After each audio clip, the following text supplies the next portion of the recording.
Graças a Deus, meus irmãos, que bênção, nós estamos aqui reunidos pelas misericórdias do Senhor, que nos deu a oportunidade de chegar até aqui hoje, para junto com vocês expormos o capítulo 2 do profeta Miqueias. Semana passada a gente entrou no capítulo primeiro, ali a gente falou sobre o significado do Miqueias, em que período foi a sua pregação, as suas profecias. Vimos que ele foi um profeta pré-exílio, e que profetizava para os dois reinos, tanto o reino do norte como o reino do sul, mas pendia mais para o reino do sul. E hoje a gente vai entrar no capítulo 2 desse profeta abençoado, profeta Miqueias, que significa quem é como o Senhor. Esse é o significado do profeta, o nome do profeta Miqueias. Graça e paz a todos, Estamos aí compartilhando, Estou aqui compartilhando nas minhas redes sociais, e você também pode aí fazer o mesmo, pode compartilhar nas suas redes sociais, mandando, para quem você gosta, mandando para aquelas pessoas que você sabe que necessitam ouvir a palavra de Deus, mandando para grupos que prezam pela palavra de Deus. Você pode mandar para esses grupos, compartilhe. E você que vai estar aí após a live assistindo pelo YouTube, você pode se inscrever no canal do YouTube do Seminário Palavra da Verdade, e você pode também estar comentando durante a live, e você durante o vídeo também vai estar assistindo, pode estar aí fazendo seu comentário. Amém? Lembrando que estamos estudando os profetas menores, capítulo por capítulo, versículo por versículo. Amém? Amém. E já queria deixar aqui também um aviso, como a gente quarta-feira passada falou, da permissão do pastor, para apresentar aqui o plano de leitura anual, para você ler a Bíblia completa em um ano. Aí esse plano de leitura aqui vai estar disponível na igreja, se você tiver interesse aí com a gente, com um grupo do WhatsApp, ler a Bíblia completa em um ano. Isso é uma importância para que todo cristão ele leia a palavra de Deus, leia a Bíblia todos os dias, sabemos disso, e leia ela completa, para você ter uma visão completa, e não só panorâmica, mas estudando cada capítulo, cada versículo, como nós fazemos aqui toda quarta-feira, expondo os capítulos dos livros dos profetas. Esse plano de leitura aqui, ele vai estar ajudando você, para que você nunca leu a Bíblia completa, é uma ótima oportunidade. A partir do dia 1º de janeiro do ano que vem, nós vamos estar aí começando esse plano de leitura, com toda a igreja, e quem quiser participar também. Se você é de outra cidade, não tem como pegar essa cartilha, você entra em contato aí conosco, que a gente lhe envia via WhatsApp ou via e-mail esse plano de leitura em PDF. Para você também estar participando junto conosco do nosso grupo do WhatsApp, especificamente sobre esse plano de leitura, para tirar dúvidas, para que a gente venha debater apenas sobre os textos a qual a gente vai lendo conforme o ano for passando. Amém. É importante, você que nunca leu a Bíblia inteira, é importante você ler a Bíblia toda. Eu conheço pessoas que infelizmente têm 10, 20 anos, às vezes 30 anos de evangélico, e não conhece a Bíblia de Gênesis a Apocalipse. Conhece só o que ouviu numa pregação, o que ouviu na igreja, e, pasme, muitas vezes o que a gente ouve nas igrejas não chega nem a 50% de tudo que a Bíblia tem. Por exemplo, raramente você vê pregações como essa que a gente tem feito aqui, livros inteiros da Bíblia. Então as pregações geralmente são pequenos textos, pequenas porções ali e aqui, e muitas vezes repetindo. Eu já vi igreja que você escuta lá a pregação de Gideão pelo menos 3, 4 vezes ao ano. Você escuta a pregação de Gideão, porque Gideão 300 e tal, aquela coisa.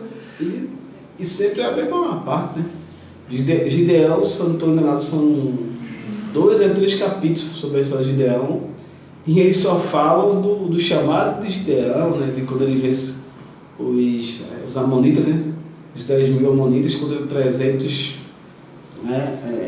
hebreus, né? Na tribo lá. Então, se repetisse a história, mas contando, não foi só isso que aconteceu, né? Teve todo um pano de fundo da história de Gideão, mas por não ler, como o pastor falou, completo, todo o capítulo, realmente fica só com aquilo ali que é mais fácil.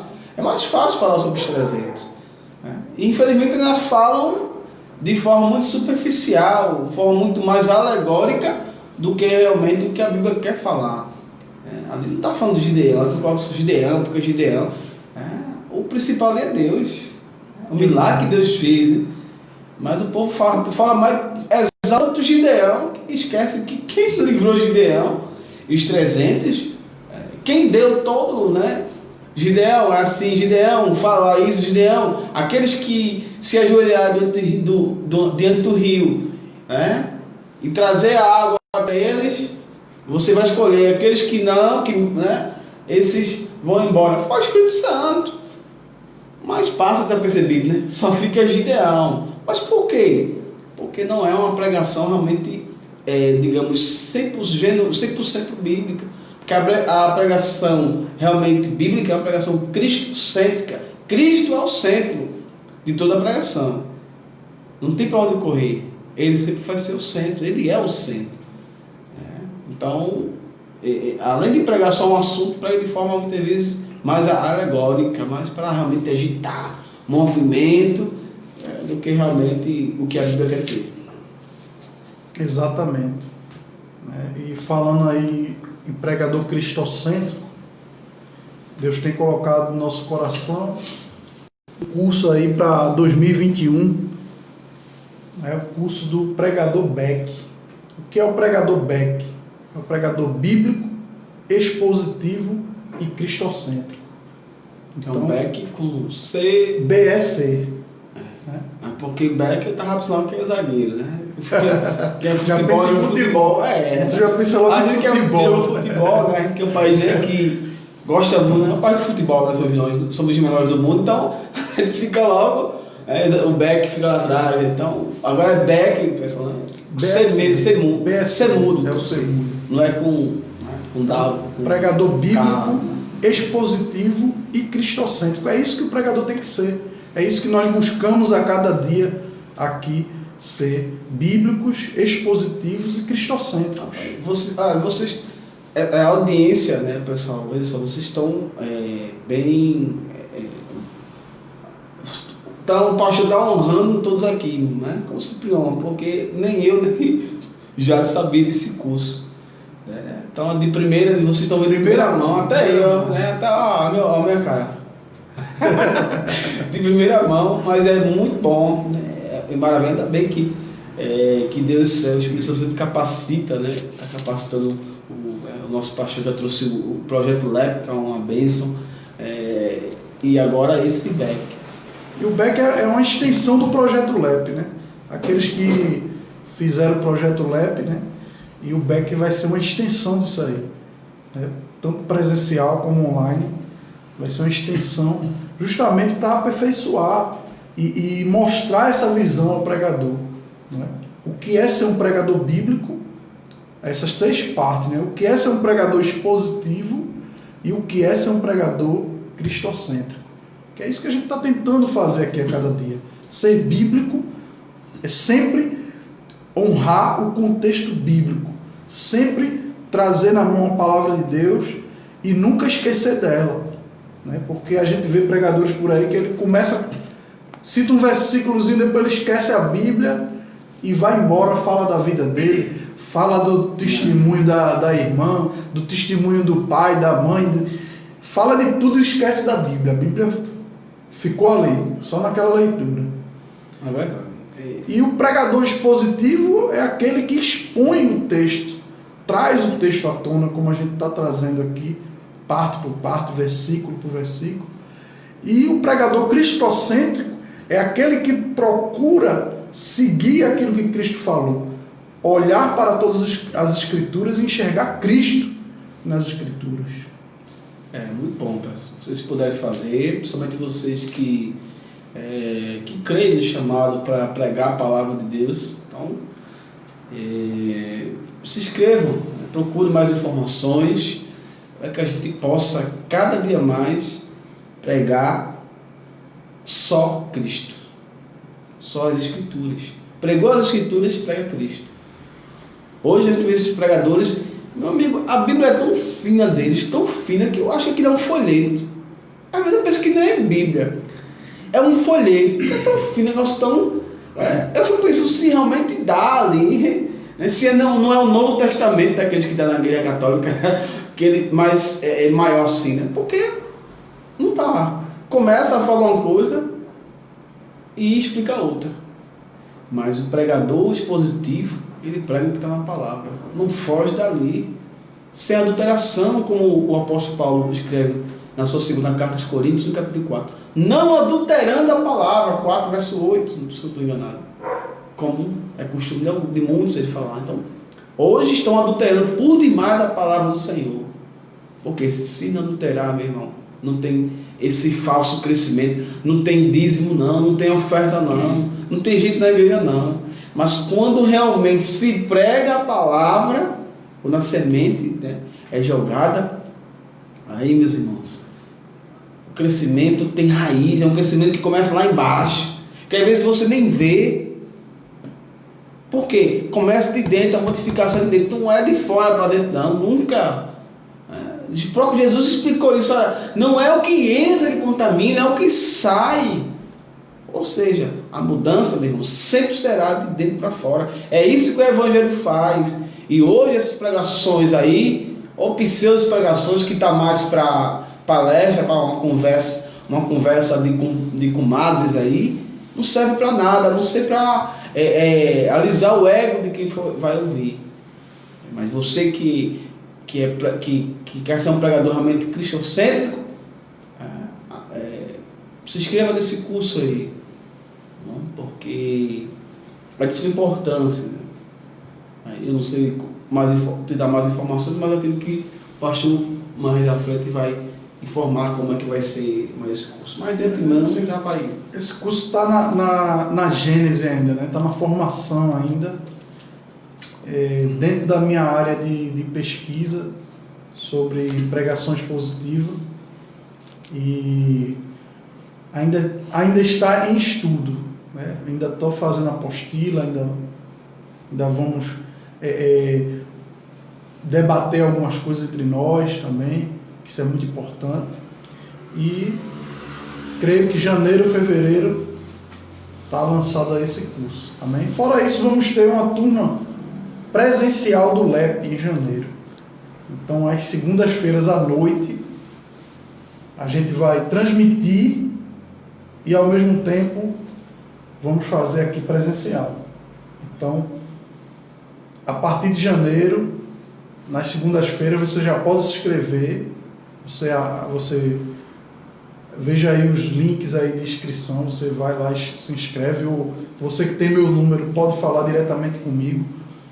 Se inscreve e vamos ter essa turma presencial. Vai ser algo diferente, vai ser algo muito bom, porque a gente sempre comentava nas aulas do LEP como seria bom se fosse presencial, né? Porque muitas aulas do LEP foram muito boas em videoconferência, e a gente sempre ficava imaginando como seria presencial, e a hora é agora.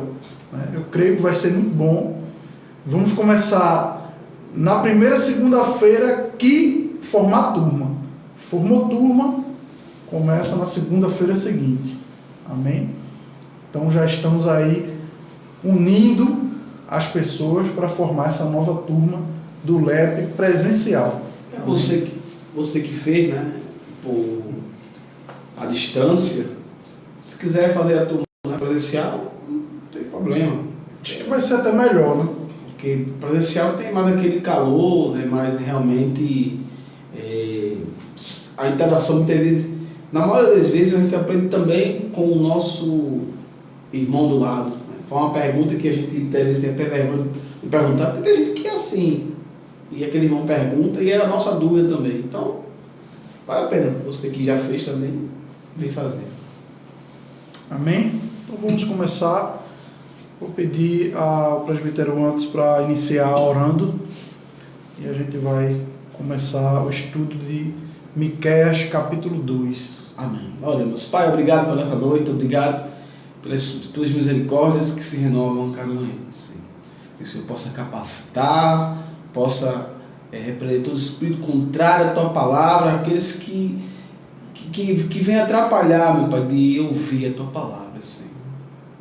Que todo espírito de cansaço, fadiga, sono, Senhor, que muitas vezes o inimigo fica jogando, seja quebrado no nome de Jesus. Para que quem está ouvindo do outro lado, Senhor, possa, meu Pai, continuar no caminho, continuar te adorando, te buscando, se alimentando da tua palavra. É o que te pedimos e já te agradecemos. No nome do Senhor Jesus. Amém e amém. Amém. Então, meus irmãos, vamos lendo e explicando, e logo após a gente vai aplicar o texto, aquilo que esse texto ele diz sobre as nossas vidas. Amém? Então vamos à leitura e à explicação. Nós já sabemos que o profeta Miqueias está profetizando tanto para o reino do norte quanto para o reino do sul, né, através das suas capitais ali, Samaria e Jerusalém. E ele continua aqui.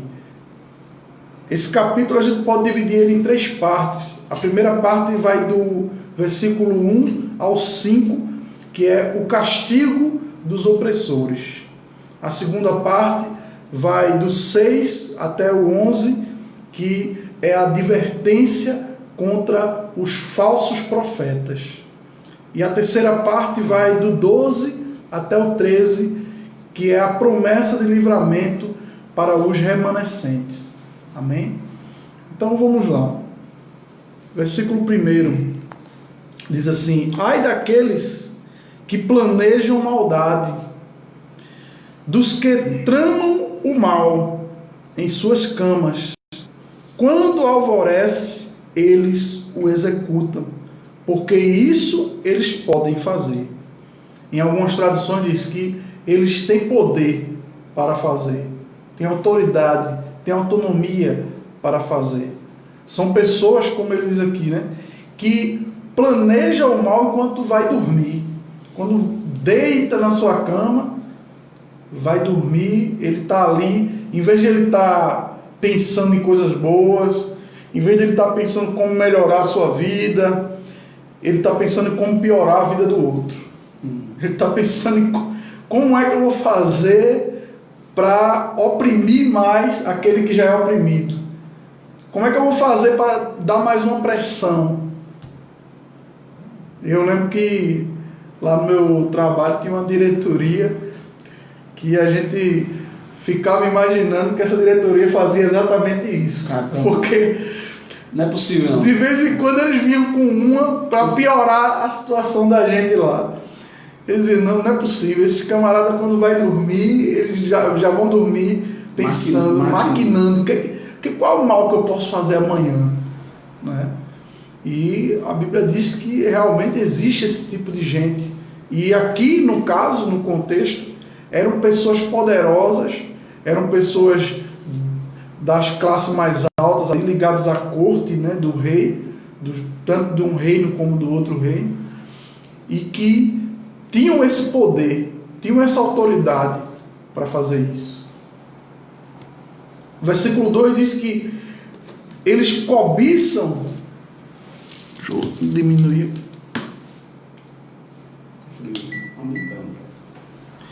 O versículo 2 diz que cobiçam terrenos e se apoderam deles. Veja a autoridade, a autonomia que eles têm. eles vão cobiçar o terreno do outro, já quebrando o mandamento, né? Não cobiçarás, e cobiçam o terreno do outro, e eles têm poder para ir lá e tomar o terreno do outro. Cobiçam casas e tomam. Fazem violência ao homem e à sua família, a ele e aos seus herdeiros. Ele não está falando aqui do MST, ele está falando aqui do pessoal lá que tinha poder lá em Israel e que realmente eles cobiçavam as casas, os terrenos, a propriedade privada, a propriedade do outro. Eles cobiçavam e iam lá e tomavam, com violência contra a família, com violência contra os filhos, com violência contra a mulher, contra o homem que possuía aquela terra, né? O profeta, a gente não sei se estão lembrados, o profeta Osés, ele falou também um pouco sobre praticamente isso que o profeta Miqueias está falando, desses nobres, dessas pessoas que realmente tinham poder e que quebravam, tiravam, modificavam os marcos, né, de cada terra, de cada área. Então eles davam tapeada, e quem fazia isso era justamente Jerusalém, se aproveitando de quando, como a gente já explicou, que o Reino do Norte foi invadido por 3 vezes, né? A terceira vez foi a última. E a cada invasão do reino assírio, eles se aproveitavam, né, daquela fragilidade, né, explica o profeta Osés falou, estou lembrando o capítulo. E eles removiam os marcos, mais ou menos isso aqui, né? Pega mais um pedaço de terra, um pedaço, usar de violência. A família ali muitas vezes levava os homens cativos para ser escravos, as mulheres. O que a mulher ia fazer? Junto com seus filhos, às vezes pequenos. Então eles se aproveitavam disso aí, e é justamente o que esse povo aqui está fazendo. Amém? E dentro da própria Israel, né, existiam as leis, né, a qual aquele povo ele teria que obedecer, que é justamente essa, quando o pastor falou no versículo 2 aí, que eles entravam com violência para tomar terrenos, né, e casas de herdeiros. Existia uma lei em Israel onde se jogava sorte sobre os herdeiros para dividir a herança dos familiares. Aí, nesse caso, era nesse contexto que eles iam e tomavam aquelas terras, né? Na hora que o herdeiro pensava que ia ganhar, eles iam lá e tomavam, né? Isso a gente vê até em Deuteronômio, se não me engano, 23, ele fala um pouco dessas leis acerca das moradias. Deuteronômio repete, apesar disso, repete. Deuteronômio é repetir. Porque justamente isso acontecia. Essa lei que o nosso irmão já falou, o pastor também, né, endossou aqui. Por que eles estavam fazendo aqui? Porque transgredir a lei, né? Transgredir a lei é nesse sentido aqui. Eles sabiam que estava errado. E depois que você transgride, que a gente explicou, que é transgressão e o que é pecado, que não é tão igual como a gente acha. A gente peca depois que a gente transgride. Transgredir é quando você passa aquele marco, passei do limite dali, né? Então você começa a pecar. Apostata da fé. Não quero mais saber da lei do Senhor. Então você começa a pecar. Você sem Deus, você com Deus. Infelizmente a gente quer mais sem ir, né? Que a gente vai pecar. Então esse povo está assim. O marco espiritual tinha sido tirado deles. Ele tinha transgredido. Então eles começaram a pecar, né? Começaram eles sabiam que da lei que existia, como nosso irmão já falou, de lançar sorte, de dividir com os herdeiros. Eles não eram herdeiros de nada. Simplesmente, eu creio que como Acabe, que, né, ficou doente pela via de Nabal. Ficou doente. Nabal não quis vender porque era de herança. E o povo, né, hebreu tinha isso muito forte, né? Foi do meu pai. Então a grande maioria dos hebreus, eles seguravam até o filho. Foi do meu pai, foi da minha mãe, aqui, família. Então eu vou ficar aqui. Então o camarada ficou doente porque não pôde ter aquela via de Nabal. Agora, no caso, não foi ele que fez, tramou, né? Ele não tramou, mas foi a esposa dele, a Jezabel. Mas ele consentiu, então é o mesmo pecado, né? Consentiu. Então, E não sossegaram, a mulher sossegou até matar o camarada, até matar Nabal. E conseguiu a vinha, ele ficou feliz que conseguiu aquela vinha toda dele e tal. Aí a gente lê isso aqui, né? Parece que é aquela mesma história desses nobres, né? Que eram nobres, pessoas realmente poderosas, como fala o texto. E usando violência e tal, mas o melhor está por vir para eles aí, né? Justamente essa parte é a parte do castigo sobre essas pessoas, né? E aqui, lembre-se que no primeiro versículo ele diz: ai daqueles. Isso. Então agora vai vir, do terceiro versículo em diante, vai vir a condenação. O que é que Deus estava preparando para eles, né? E ele diz aqui que, versículo 3, portanto, assim diz o Senhor, estou planejando contra essa gente uma desgraça, da qual vocês não poderão livrar-se. Vocês não vão mais andar com arrogância, pois será tempo de desgraça. Veja que interessante que no versículo 1 eles estão, antes de dormir, eles começam a planejar o mal para os outros. E Deus aqui no versículo 3 está dizendo: enquanto vocês estão planejando mal para os outros, eu estou planejando um castigo para vocês. Eu estou projetando, eu estou arquitetando um castigo para vocês. Vai vir contra vocês uma desgraça. E uma desgraça da qual vocês não podem livrar-se. Da mesma forma que aqueles que vocês oprimem, eles não têm muitas vezes condições de lutar contra vocês, não têm condições de se livrar daquela opressão, vocês vão ter essa paga também e também não vão ter como se livrar. E ele diz que vocês não vão mais andar com arrogância. Por quê? Porque será tempo de desgraça. Aquela desgraça que vai sobrevir sobre eles vai ser tamanha que vai infligir vergonha, que vai infligir desonra e que não vai ter espaço para arrogância. Mais uma vez, Deus aqui mostrando que a mim pertence a vingança. Então, talvez alguém naquela época pensasse que não ia acontecer nada com eles, porque eram ricos, né? Eram poderosos. E a gente pode até pensar hoje em dia, né? Hoje em dia, tantos desmandos que está acontecendo hoje, né? A gente vê esse STF, esse Congresso aí, vê decisões de governos, muitas vezes federal, mais estaduais, municipais, né? Erradas, que prejudicam muito o povo, e a gente fica, será? A gente está perdido. Então, meu irmão, se acontecer no passado, Deus é o Deus de antes, de hoje e de sempre. De antes, de hoje e de sempre. Mas a Ele que pertence a vingança. O povo aqui estava planejando e Deus disse: olha, vocês estão planejando, eu também estou planejando. Que coincidência! Estamos planejando. Estamos planejando. Só que, meus irmãos, esse ai, né, é muito importante. É interessante esse ai.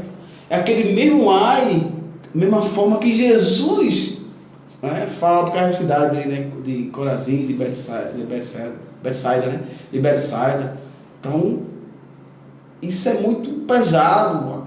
Eu estou planejando, né, uma desgraça, ou seja, não tem para onde correr. O que ele fala no 3, né? No qual não podereis ficar livre. Não adianta dizer: Senhor, me perdoa, isso, aquilo, outro. Porque Deus conhece os corações, né? Sabe? Porque eles estavam maquinando. Então, se tranquilize, meus irmãos, porque tudo que aqui se planta vai se colher aqui também, assim como aconteceu com esses nobres, com esses que se achavam autoridade, né?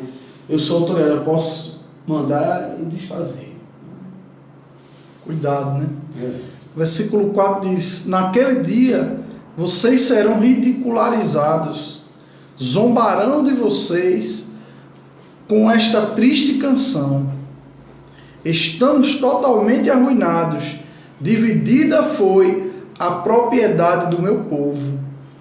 Ele tirou-a de mim, entregou-a a invasores as nossas terras. Veja, né? Então, essa desgraça que Deus está dizendo que vai infligir sobre eles, vai ser tamanha desgraça que eles serão ridicularizados, que as pessoas zombarão deles e ainda cantarão essa triste canção: estamos totalmente arruinados. Dividida foi a propriedade do meu povo. Veja, aqueles que tomavam a propriedade agora vão perder a sua propriedade. E vai acontecer a mesma coisa, né? Você dividida, vai ser... os invasores não vão tomar de forma boazinha. Olha, vocês me cedem, por favor, não. A mesma violência que ele usou para tomar a dos pobres, dos estados, vão usar com ele, piores, porque eram os assírios, não era qualquer um. Porque Deus, quando planeja, tudo dá certo. O homem, se Deus quiser, mas Deus, é Deus, não tem quem diga: Deus está com aval, não tem isso não. E o aval sempre é dele, ele é o próprio aval. É tanto que diz aqui, né? Ele tirou de mim, entregou a invasores. Então os sírios, né, iam entrar realmente com violência, como entraram, né, anos depois aqui dessa profecia, entraram com grande violência e tudo aquilo, né, ocorreu com eles, né. O versículo 5, né, que fecha essa primeira parte, diz assim: portanto, vocês não estão na Assembleia do Senhor para a divisão da terra por sorteio. É que ele está lembrando de quando eles chegaram em Canaã, que dividiram as terras entre as tribos. Ele está dizendo: olha, a terra de vocês vai ser dividida, só que vocês não vão entrar no sorteio. Vocês não vão pegar nenhum pedacinho de terra. Vai ser dividido, mas não vai ser dividido para vocês. Vai ser dividido para os inimigos. Essa divisão ocorre lá no livro de Josué, né? Depois do capítulo 20. Começa a divisão quando eles conquistam lá em toda Canaã, Jericó, cidade de Ai, todos aqueles reinados se derrubando. Aí Josué começa a fazer as divisões. É lá onde a gente encontra naquela passagem ali de Caleb, que diz para ele que há 40 anos atrás ele recebeu uma promessa de Moisés, que aquela terra que ele espiou, lá no capítulo 12 de Números, né, que seria dele. E Josué, que foi o sucessor de Moisés, ele concretiza aquilo que Moisés tinha dito, que foi até a cidade de Hebron, né? A cidade de Hebron, que foi dada a Caleb, né? 45 anos esperando, né? E ele diz aquela, né, algo que é maravilhoso, que ainda hoje estou com vigor físico para ir e vir. 85 anos e o camarada dizendo que vai e vem. Mesmo vigor de 40 anos atrás. Meus irmãos, é maravilhoso. Quando a divisão, Deus, você entra na divisão assim, é algo bom. Mas aqui não, amigo. É o famoso: todo mundo vai ganhar, menos tu. E o teu, né? Então vai estar ali, tu acha que vai ser seu. Assim como os outros acharam que ia ser dele e vocês tomaram, você vai achar que vai ser, mas vai ser dado pelos inimigos. Aquilo que vocês tanto batem no peito é meu, eu tenho, vai ser dado pelos inimigos. Porque é o próprio Deus, meus irmãos, que está planejando isso.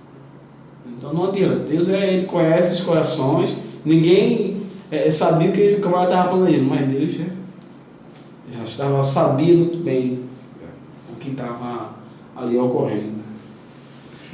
Amém, né? Então, nesse momento agora vamos entrar na segunda parte, que é do versículo 6 ao 11, que fala da advertência contra os falsos profetas. Então, o versículo 6 assim: não preguem, dizem os seus profetas, não preguem acerca dessas coisas. A desgraça não nos alcançará, ó descendência de Jacó. Enquanto Miqueias estava dizendo: olha, a desgraça vai chegar até vocês, é Deus que está falando, os falsos profetas estavam dizendo: olha, não prega isso, não diz isso, porque a desgraça não vai chegar até nós. Então, os falsos profetas, eles estavam desmentindo, eles estavam dizendo que a palavra do Senhor é que era mentirosa, que a palavra do Senhor é que não ia se cumprir.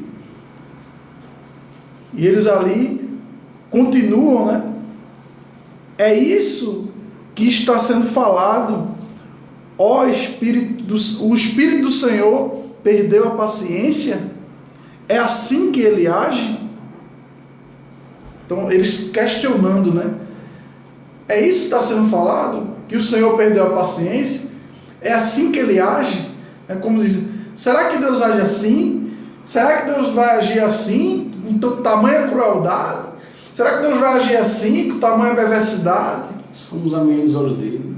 Nós somos a menina dos olhos dele, nós somos o centro, né? Como dizem os pregadores de hoje. Somos filho de pai. Você é o centro de Cristo. O coração de Deus, eu sou o centro. Deus não vai fazer isso com você. Como é que Deus vai castigar você? Deus não castiga. Deus não perde paciência, não. Esse Deus não é bíblico, não.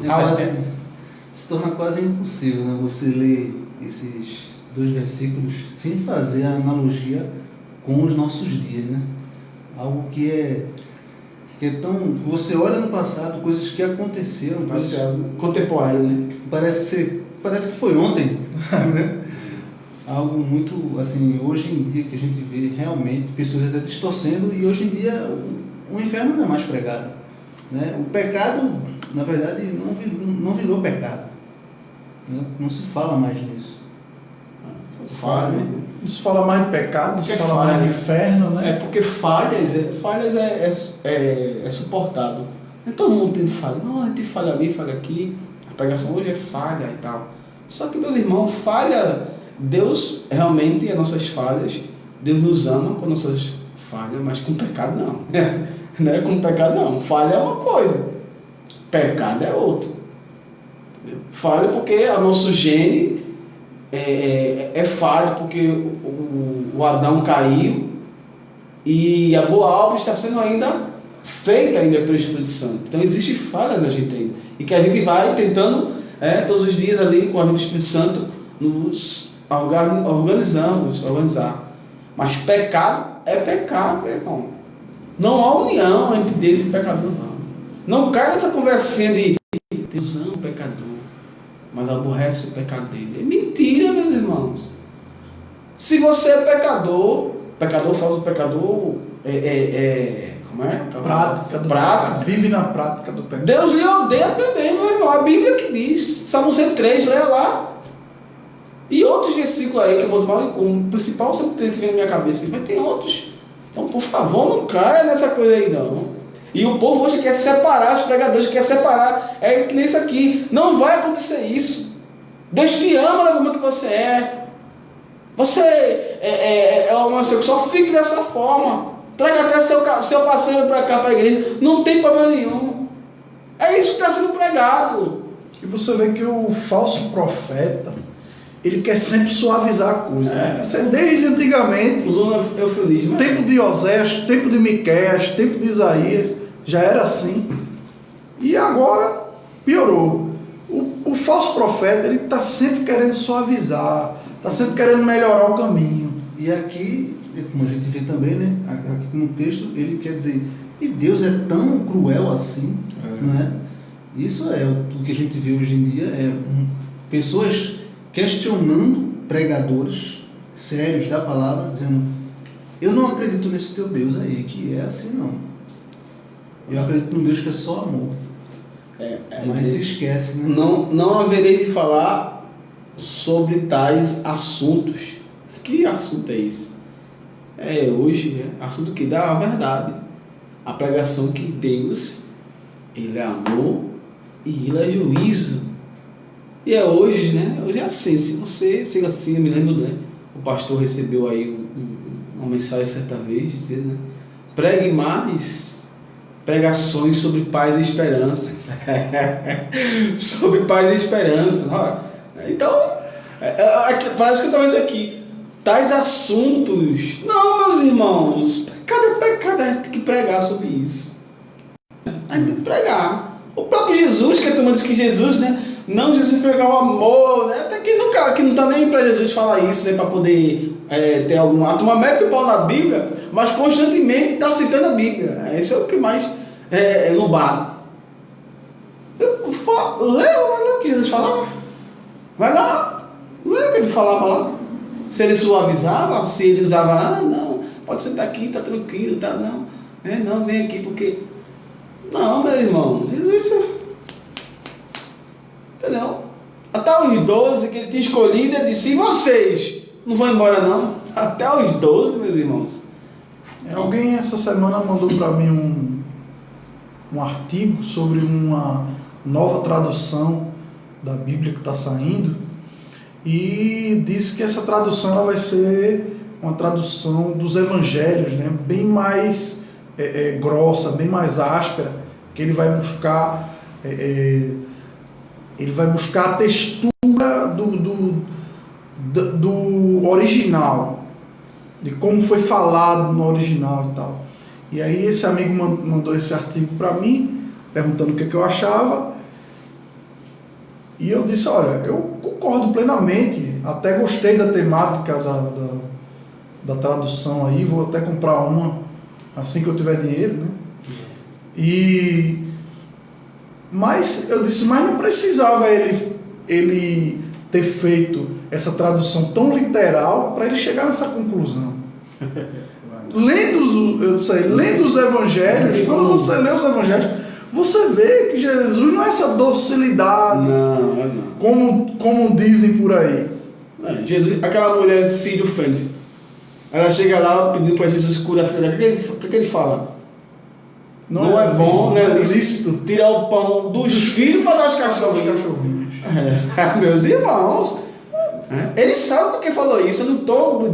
Jesus é Deus. Aí eu disse assim, meu amigo, quem docifica, quem romantiza o Jesus são os filmes e as ideologias que romantiza um Jesus que não existe. Porque Jesus, ele era amoroso, sim, não há dúvida. Ele morreu por amor, mas ele também era justo. E teve um momento que Jesus se irou. A Bíblia diz que Jesus entrou no templo, chicoteando, derrubando tudo, expulsando todo mundo de lá.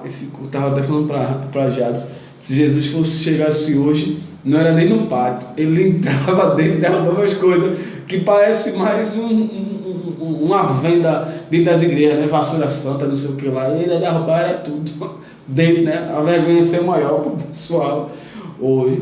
Meu amigo, esse Jesus romântico não existe não, meus amados. Por favor, pare desse filme, né? Pelo menos leia.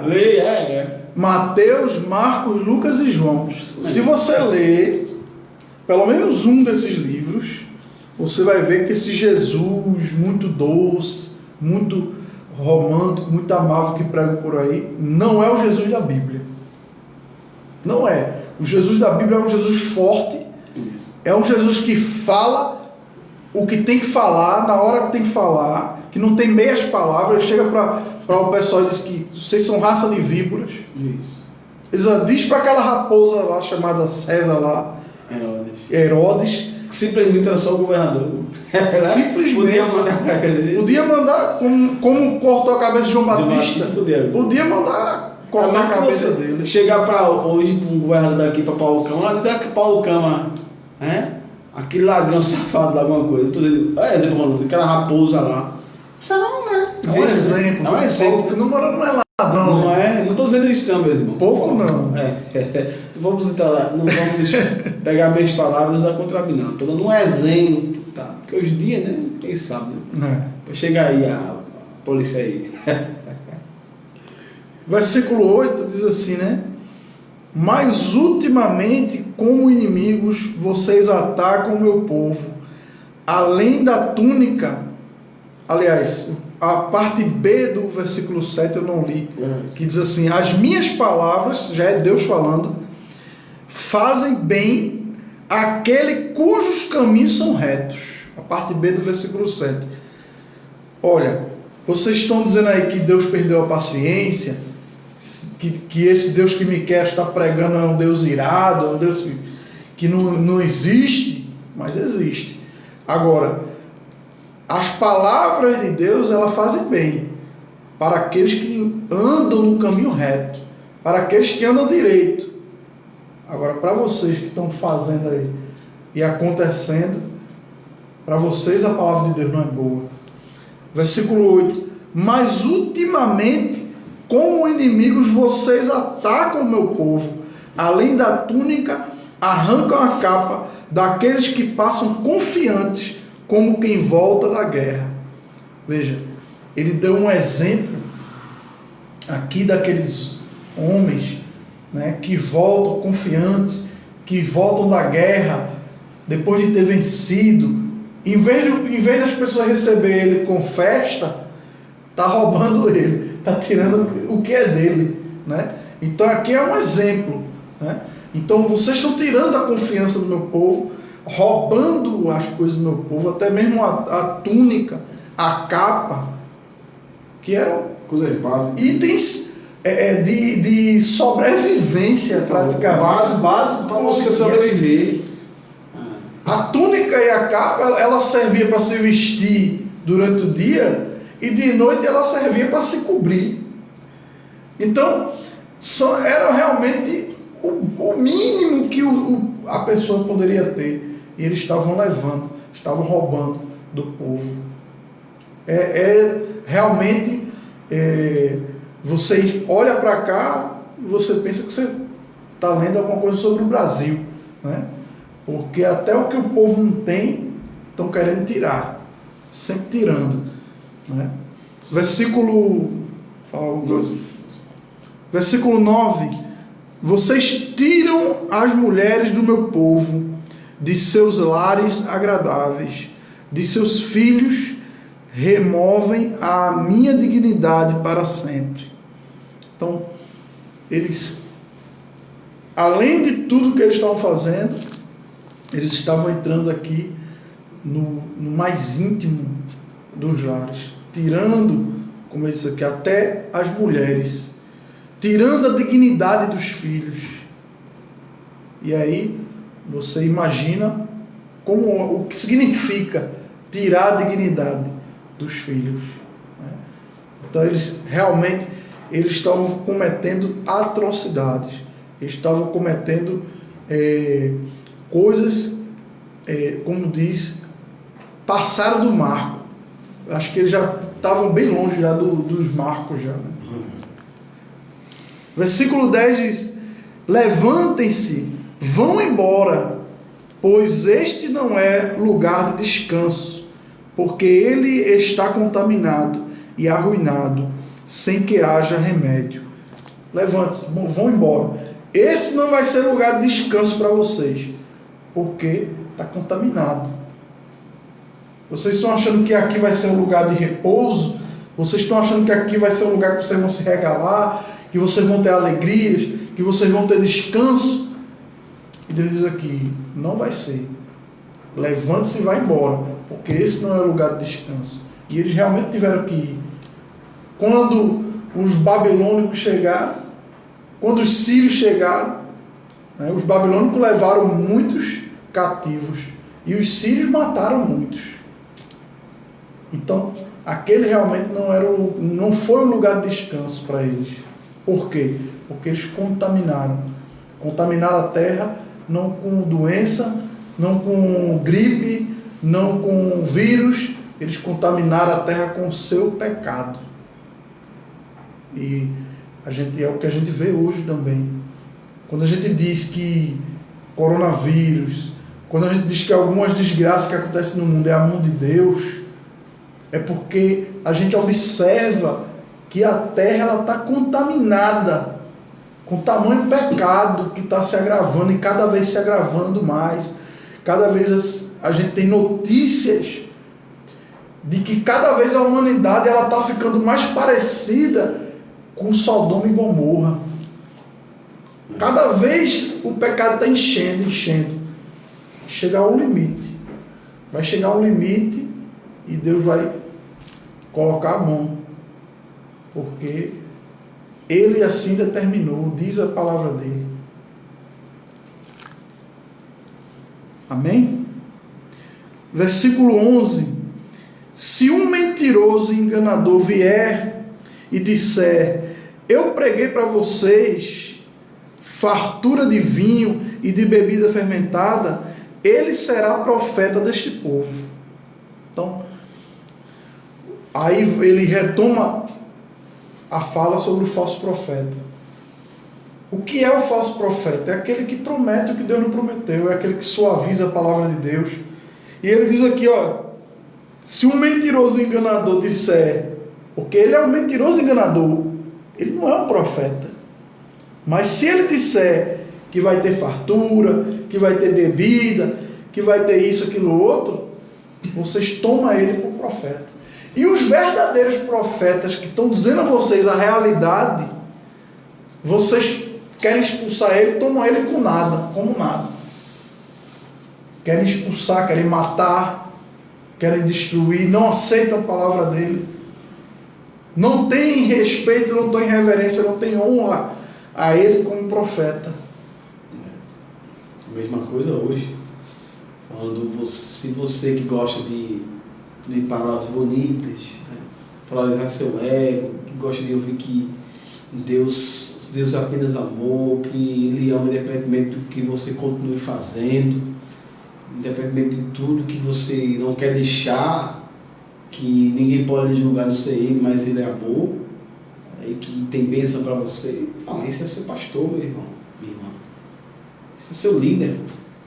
Mas saiba que o destino desses aqui, tanto desses liderados como desses líderes aqui, foi realmente destruição.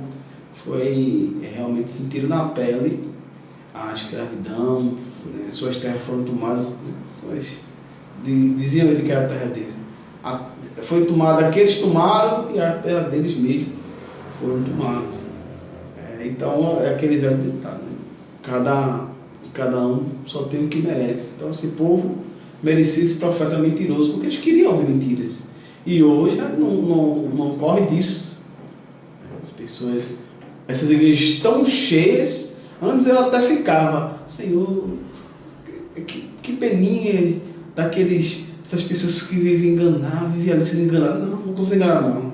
Então você pensar que não estou sendo enganado não. Eles querem realmente aquilo ali. Eles querem realmente a falsidade, querem realmente ouvir, como esse profeta aqui, fartura de vinho e de bebida. É o que eles querem ouvir antes e hoje continua a mesma coisa.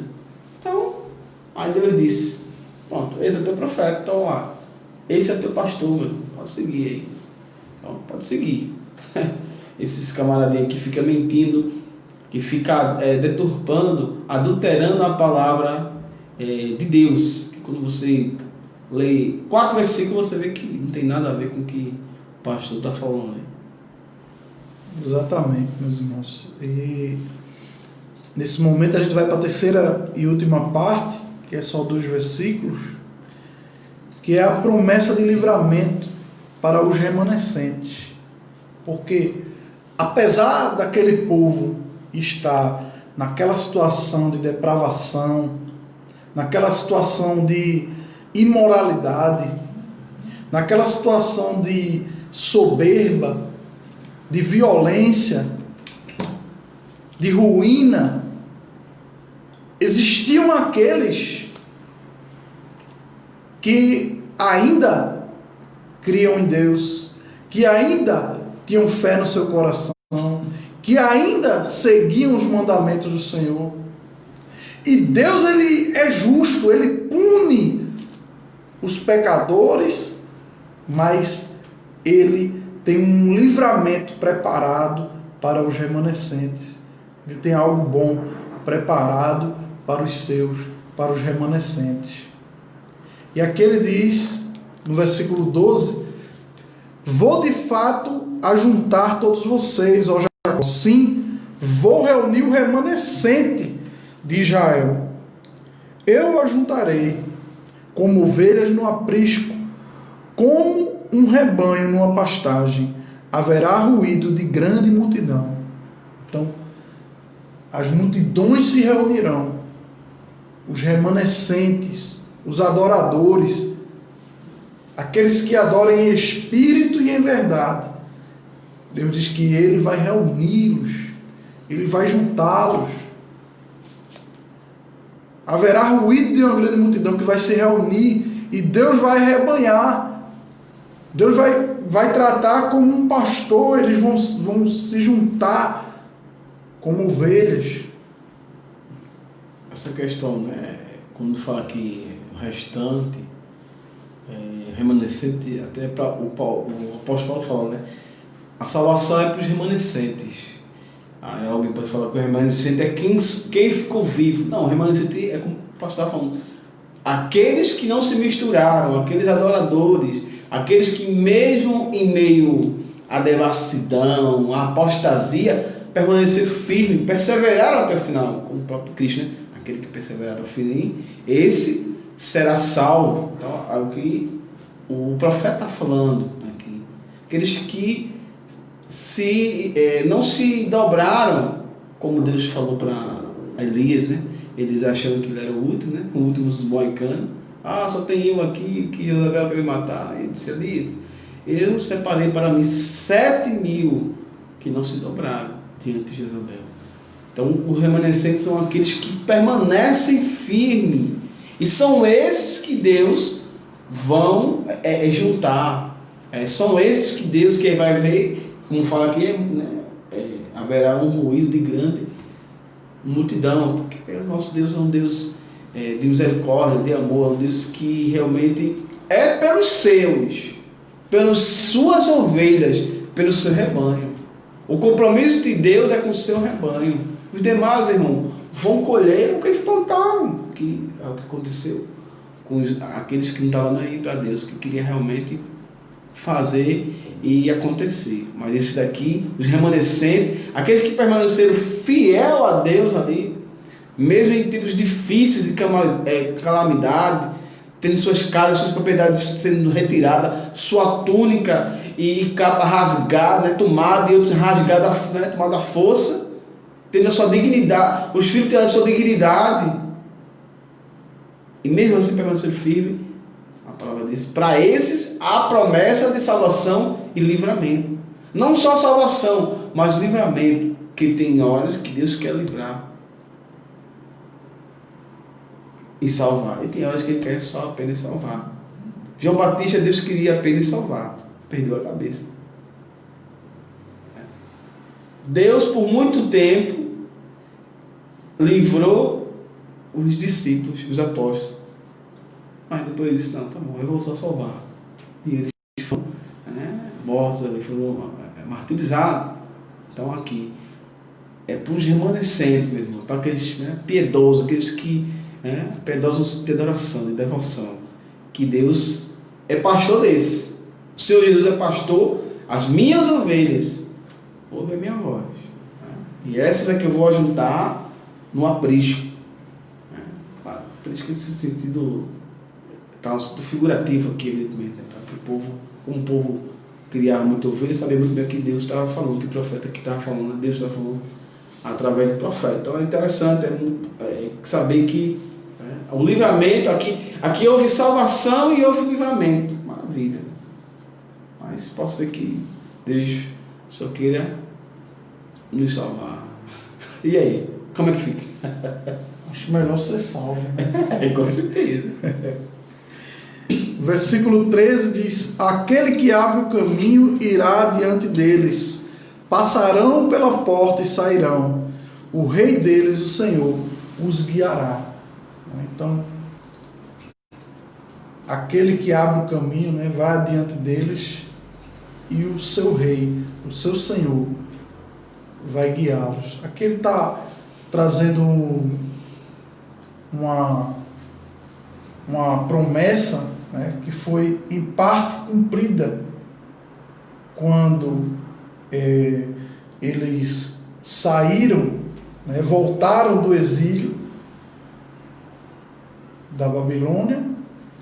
Em parte essa promessa foi cumprida, mas essa promessa ainda será cumprida por inteiro quando vier o reino do Senhor Jesus Cristo, né? Então, trazendo aqui, né, algumas aplicações para os nossos dias, vou falar sobre cuidado. Falar para que você e eu possamos ter cuidado. Ao ler essas palavras aqui, foi a palavra que me chamou a atenção, foi o que veio na minha mente, foi a palavra cuidado. Então, assim como um pai alerta um filho, olha, cuidado com isso, cuidado com aquilo. Assim como um amigo alerta o outro, né? Eu lembro que tinha um amigo da gente que estava de moto para lá e para cá, bem rápido, aquela velocidade e tal. E o meu irmão chamou ele e disse: olha, cuidado, você está indo rápido demais, você está... E ele não ouviu, que nada, aquela coisa toda, e acabou perdendo uma perna num acidente de moto. Então, quando a gente alerta alguém e diz: olha, cuidado com isso, cuidado com aquilo, é melhor que a pessoa atente ao que está ouvindo, para que algo pior não aconteça com ela ali mais na frente. Então, primeiro cuidado é cuidado com a arrogância, porque a desgraça, ela quebra a arrogância. Quando a pessoa é arrogante demais, a Bíblia diz que Deus abate o soberbo. Versículo 3, aqui, Deus diz que, olha, eu estou planejando contra essa gente uma desgraça, da qual vocês não poderão se livrar. Vocês não vão mais andar com arrogância, pois será tempo de desgraça. A desgraça, ela quebra a arrogância. Então, cuidado, não seja uma pessoa arrogante, não seja uma pessoa prepotente, não seja uma pessoa que quer ser mais do que o outro, não queira ser uma pessoa que queira pisar no outro. Sempre tente se colocar no lugar da outra pessoa, sempre tente se colocar na posição da outra pessoa, para que você não venha a ser como esses homens, como essas mulheres que humilham, porque aqueles que humilham, eles também serão humilhados. Aqueles que pisam, eles também serão pisados, porque tudo que o homem planta, ele colhe. Então, cuidado. O segundo cuidado que eu vou te alertar é cuidado, porque as palavras do Senhor fazem o bem para aqueles que andam corretamente. Versículo 7, parte B. Cuidado. As palavras do Senhor fazem o bem para aqueles que andam corretamente. Mas para aqueles que não andam corretamente, a palavra do Senhor vai infringir a desgraça, vai infringir o castigo. É isso que está implícito aqui no texto. Quando Jesus manda a gente na grande comissão pregar, ele diz: ide por todo mundo, pregai o evangelho a toda criatura. Mas essa mesma palavra que a gente prega a toda criatura, um que ouve, a Bíblia diz, será salvo, o que crê. E o outro que não crê será condenado. Então veja, as palavras do Senhor, elas fazem o bem para aqueles que andam corretamente, para aqueles que dão ouvido, para aqueles que crêem na palavra do Senhor. Mas para aqueles que não crêem na palavra do Senhor, será condenado. Para aqueles que não andar corretamente, que não andar retamente no caminho, será condenado. Então cuidado. Cuidado. As palavras do Senhor fazem o bem para aqueles que andam corretamente.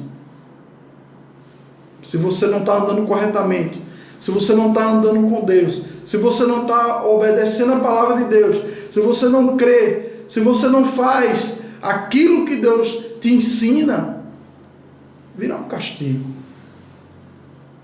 Então, cuidado. Terceiro, cuidado com os que profetizam mentiras. Versículo 11. Né? Se um mentiroso, um enganador vier e disser que vai ter vinho, que vai ter bebida fermentada, que vai ter isso, aquilo, outro, vocês tomam ele por profetas. Só que esses que tomam o mentiroso como profeta, Eles vão viver numa mentira e vão acabar numa condenação. A Bíblia é bem clara. Quando a gente fez aquele estudo sobre 1 Pedro, 2 Pedro, a gente observa que a Bíblia é bem clara em dizer que tanto os que pregam quanto os que seguem serão condenados. Então, se você faz um mentiroso de pastor, se você faz um mentiroso de pregador, de profeta, você também será condenado com ele. Cuidado com as mentiras. Cuidado com os lábios que enganam, com os lábios que adocicam tudo.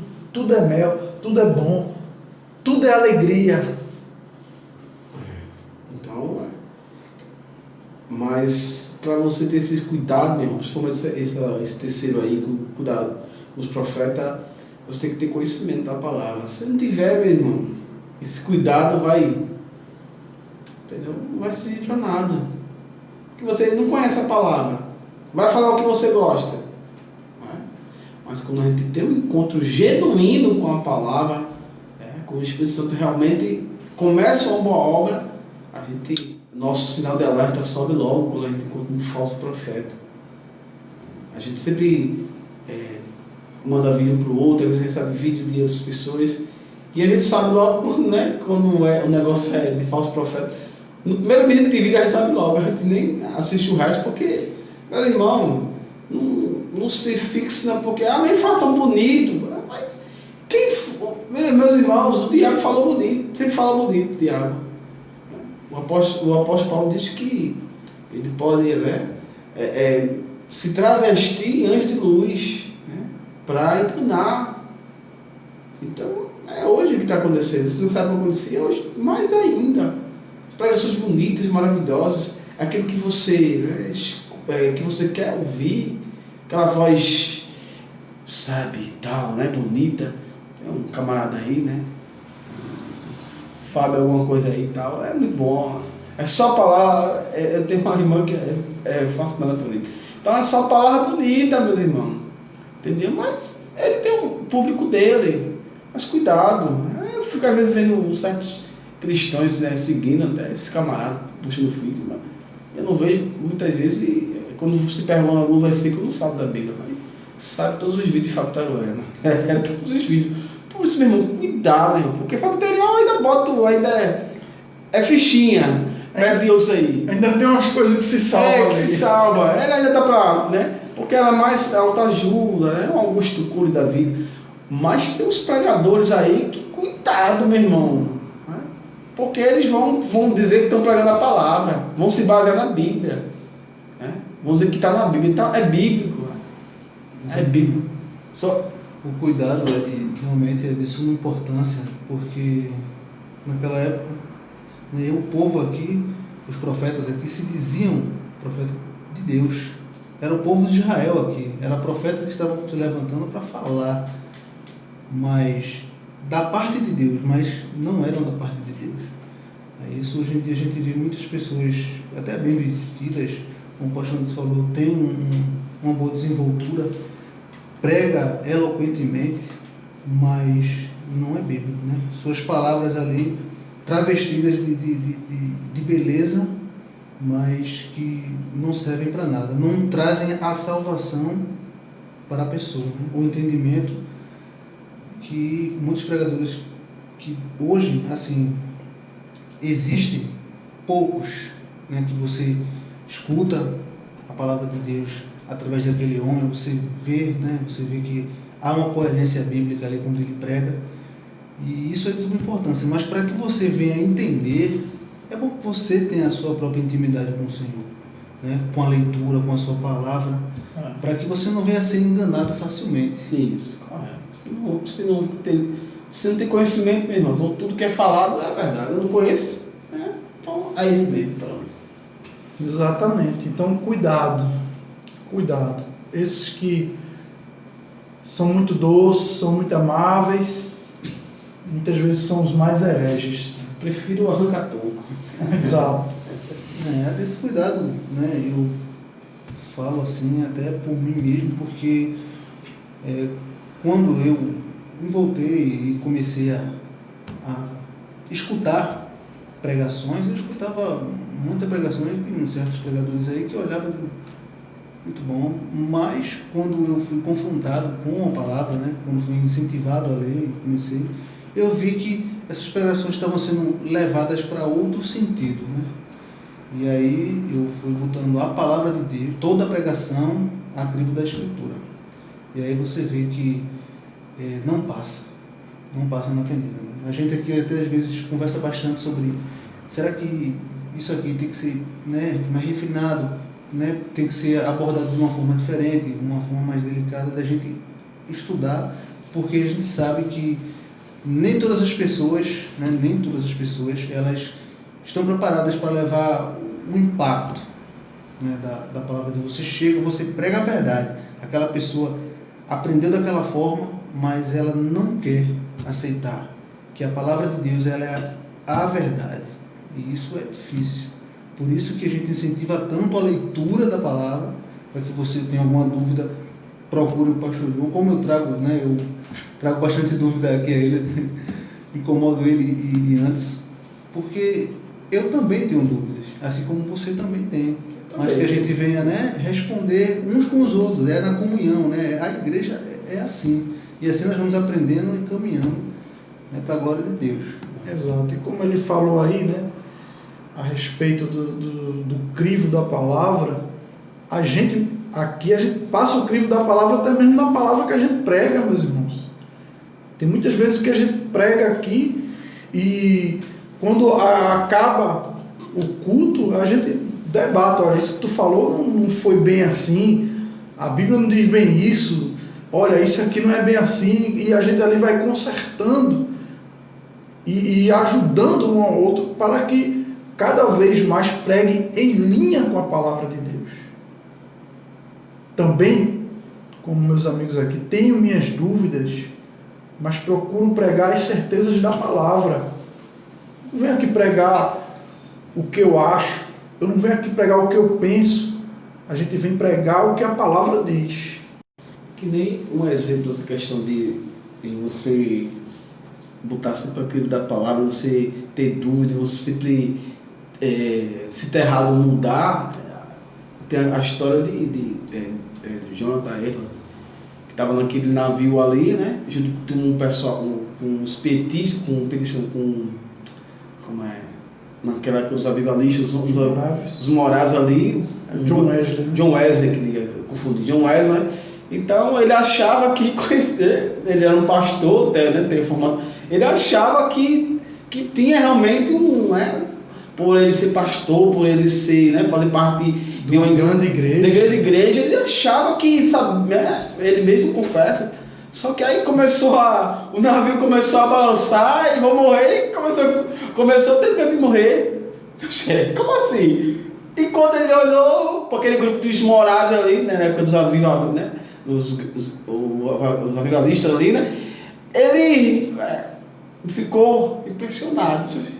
Eu aqui, achando que porque eu fazia parte daquela igreja, era um pastor lá, abalando, fui, né, missionário, e estou aqui com medo de morrer. E aquela turma ali estava tranquila ali. Cantando, louvando. E eu aqui com medo de morrer. Então ele chegou ali, e quando ele voltou para a Inglaterra, só foi outro, meus irmãos. Porque teve realmente um encontro genuíno, né, com a palavra. Ele viu que o conhecimento, a forma que ele lia a Bíblia não era tão daquele jeito ali.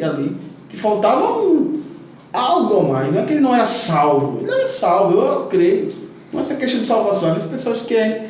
Não é essa questão. É a questão de realmente você abrir os seus olhos realmente, porque profundamente. É isso que eu falo, profundamente. Porque aí você não fica temeroso como ficou ali John Wesley, né? Vou morrer. Às vezes você conhece a superficialidade, né? Mas não tem experiência com Deus. Então você tem que buscar aprofundar o conhecimento da palavra, orar e ter experiências com Deus. A experiência não é né? Experiência, o povo hoje em dia, né, essa palavra experiência se tornou pejorativa, porque experiência com Deus, uma vez acha que é línguas, que é profecia, que é ter encontro com Deus, esses negócios aqui fazer. Não tem nada a ver. Essa história esse fato ocorrido de John Wesley é o fato do que é ter experiência com Cristo. O que é ter experiência com Cristo? Não teve movimento ali, não teve sapateado, não teve nada. Simplesmente ele olhou e disse: eu não sou realmente crente como deveria, como a Bíblia diz que é. Eles ali são. Ele mesmo diz, eles ali que são.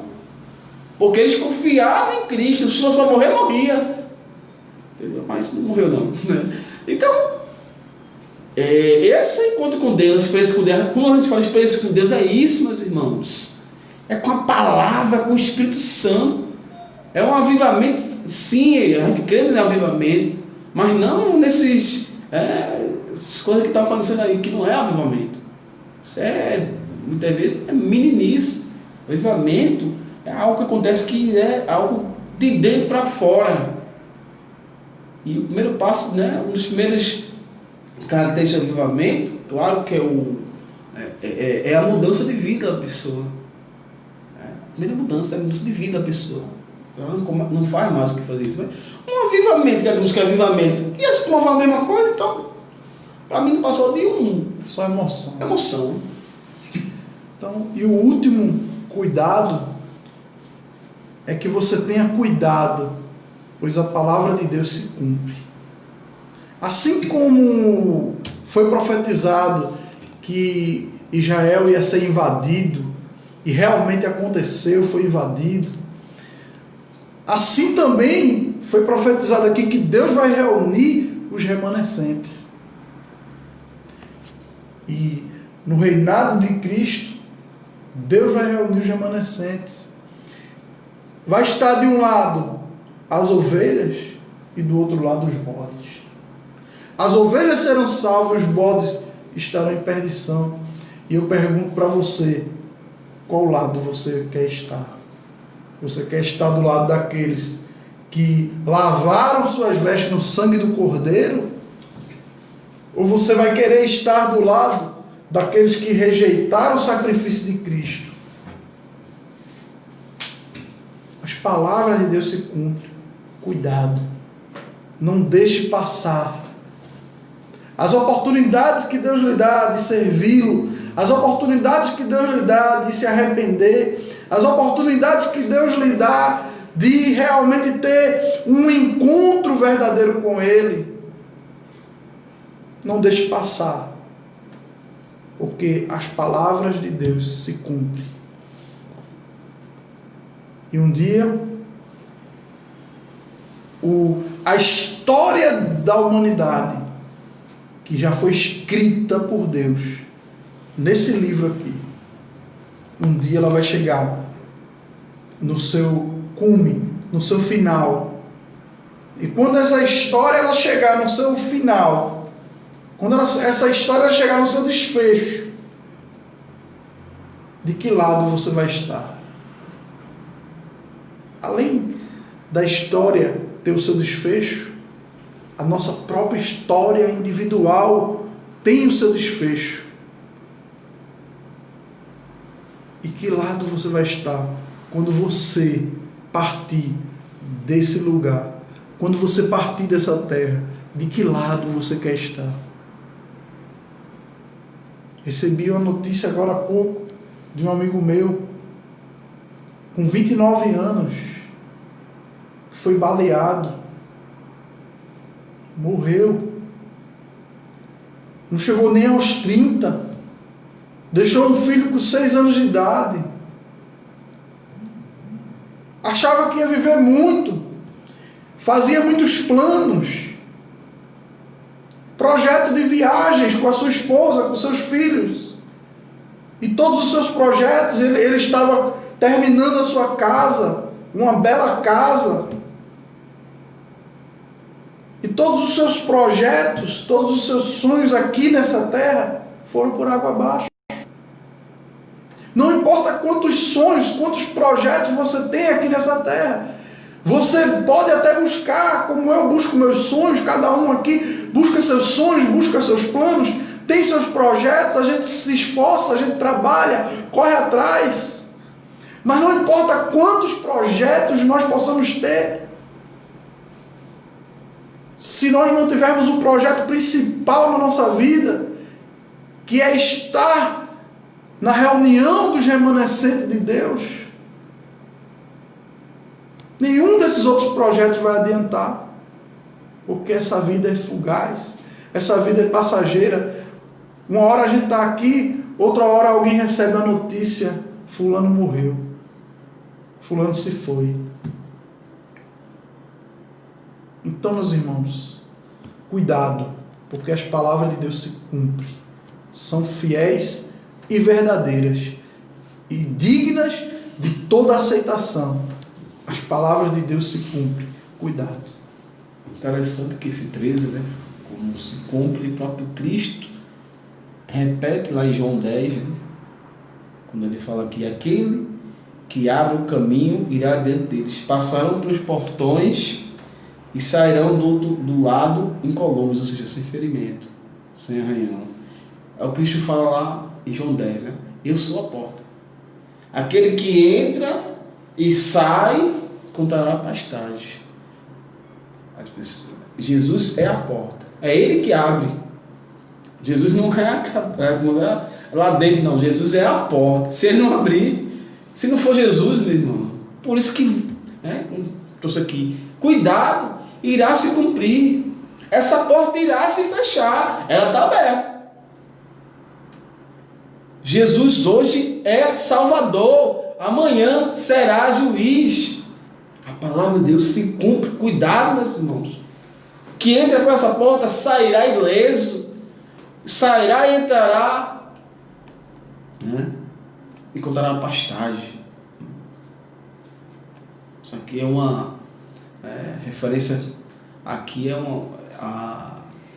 ao porvir também, que é Cristo, né? Falando sobre Cristo, que Ele é a porta. É o que o profeta está falando aqui. Eu sou a porta, é o que ele está falando aqui.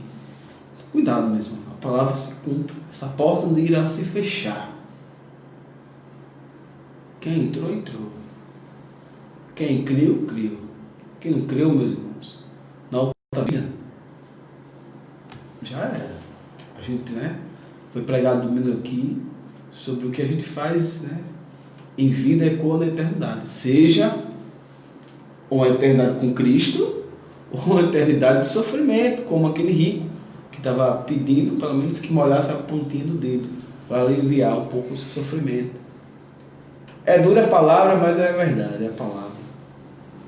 É o que está escrito. Não tem adulteração aqui não. Aqui é pura aqui, é original, né? Tirar direto da fonte, meus irmãos, que é a Bíblia Sagrada. Na fonte não é pastor, não é o irmão Jadson, não sou eu, a fonte é a Bíblia, meus irmãos.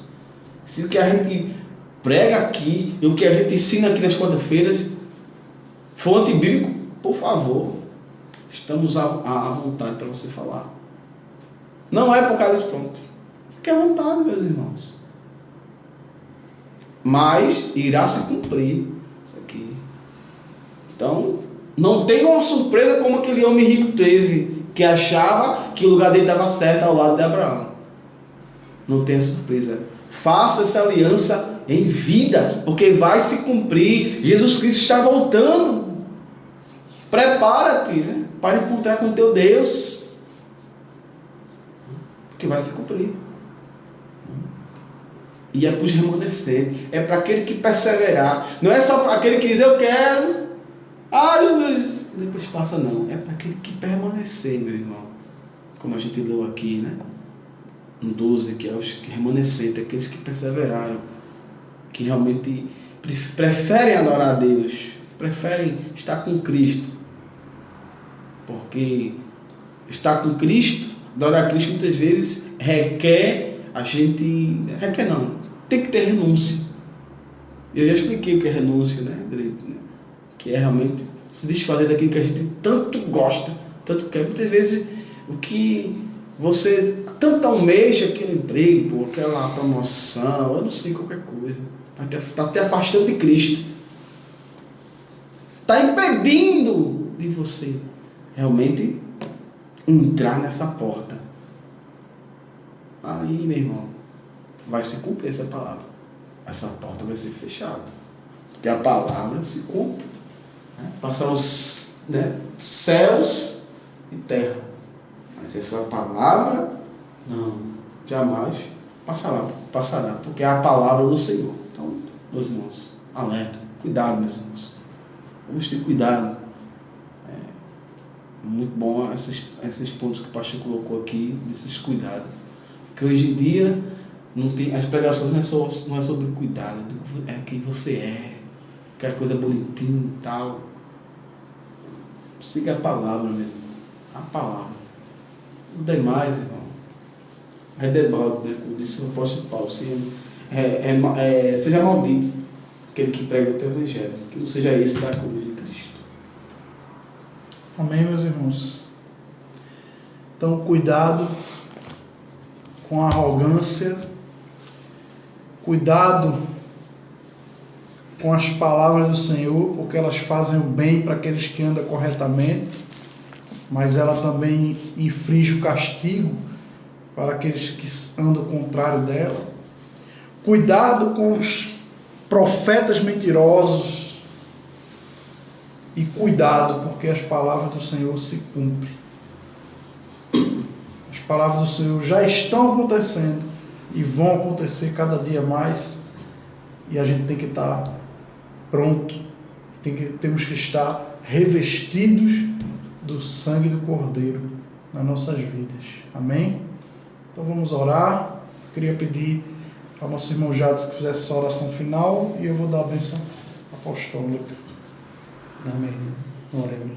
Senhor, te agradecemos, Pai, por esse estudo, por mais uma oportunidade, Senhor, de aprender mais da Tua Palavra, desse ensino maravilhoso, que acredito que tenha falado, Senhor, nossos corações. Nos aviva, Senhor, desperta, nos dá força para essa caminhada, Senhor, para que possamos vir aprender mais e mais de Ti, para que possamos identificar, Senhor, essas falsas profecias, para que o Senhor Ele venha despertar em nossas mentes a Tua Palavra, através do Teu Espírito Santo. Perdoa, Senhor, todas as nossas ofensas, todos os nossos erros. Tende misericórdia de nós, Pai. É isso que te pedimos e já te agradecemos. Em nome do Teu Filho Jesus. Amém. Que o amor de Deus, a graça do nosso Senhor e Salvador Jesus Cristo, a comunhão e as divinas consolações do Espírito Santo seja sobre a tua vida, sobre a tua família, desde agora e para todos sempre. Amém.